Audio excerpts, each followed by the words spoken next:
Madame, Monsieur, bonjour et bienvenue dans ce nouveau JT. On découvre les titres de ce jeudi 1er octobre. Crédit d'impôt recherche, participation aux résultats et société civile. Une information concernant le crédit d'impôt recherche pour ouvrir cette édition. Les petites et moyennes entreprises peuvent déposer auprès de l'administration fiscale une demande de rescrit pour savoir si leur projet de recherche peut bénéficier du crédit d'impôt recherche.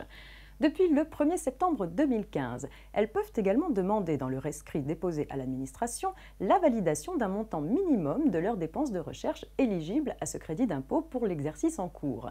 Cette demande de validation du montant des dépenses de recherche concerne les entreprises dont le chiffre annuel hors taxe de l'exercice précédent ne dépasse pas 1 500 000 € lorsque leur activité principale est la vente de marchandises ou la fourniture de logements, 450 000 € pour les autres.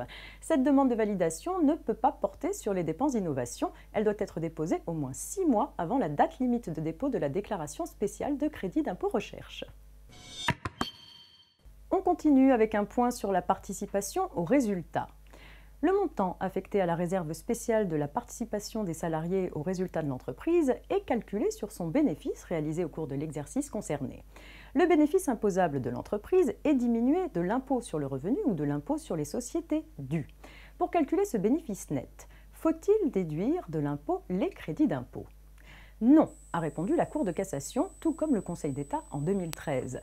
Pour calculer le montant de la réserve spéciale de la participation, l'impôt correspondant au bénéfice que l'entreprise a réalisé au cours d'un exercice déterminé, qui doit être retranché de ce bénéfice, ne peut s'entendre que de l'impôt sur les sociétés au taux de droit commun. Dans le cas où une entreprise bénéficie de crédits d'impôt imputables sur le montant de cet impôt, il n'y a pas lieu de tenir compte du montant de ces crédits. Ainsi, bénéficier de crédits d'impôt comme le crédit d'impôt recherche ou le crédit d'impôt compétitivité emploi n'a pas pour effet d'augmenter le montant de la participation versée aux salariés. On termine avec une petite histoire de société civile. Les statuts d'une société civile ne peuvent être modifiés qu'à l'unanimité des associés, mais il est possible de déroger à cette règle de l'unanimité par une clause insérée dans les statuts. C'est ainsi que les associés d'une société civile immobilière ont utilisé cette faculté légale de dérogation en prévoyant que les statuts pouvaient être modifiés à la majorité renforcée, soit à la majorité des 3/4 des associés.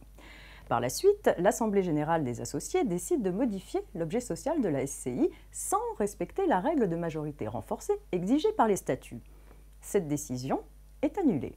Le non-respect de la règle de majorité renforcée fixée par les statuts en vertu d'une dérogation légale entraîne la nullité de la décision de l'Assemblée de modification de l'objet social.